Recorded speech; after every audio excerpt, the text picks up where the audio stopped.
New Zealand এ দলের বিপক্ষে দ্বিতীয় ওডিআই ম্যাচে 87 রানের জয় তুলে নেয় বাংলাদেশ এ দল। প্রথমেই টসে জিতে ফিল্ডিংয়ের সিদ্ধান্ত নেয় নিউজিল্যান্ড এ দল।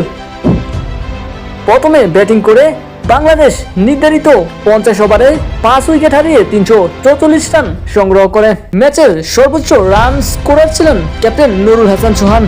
তিনি 101 বলে 112 রান সংগ্রহ করে।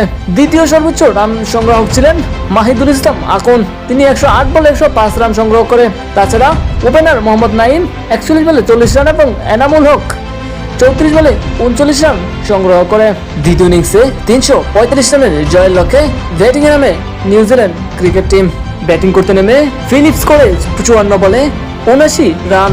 দ্বিতীয় সর্বোচ্চ রান সংগ্রাহক ছিলেন ক্রিস্টিয়ান ক্লার্ক। তিনি 36 বলে 39 রান সংগ্রহ করে এবং মিচেল হায় তিনি 44 বলে 38 রান সংগ্রহ করে এবং 43 ওভার 1 বলেই 257 রান সংগ্রহ করতেই অল আউট হয়ে যায় নিউজিল্যান্ড এ দল, যেখানে বাংলাদেশ এ দল 87 রানের এক জয় তুলে নেয় নিউজিল্যান্ড এ দলের বিপক্ষে। বাংলাদেশের হয়ে দুর্দান্ত বোলিং করেন মোসাদ্দেক হোসেন। তিনি 3 উইকেট সংগ্রহ করে।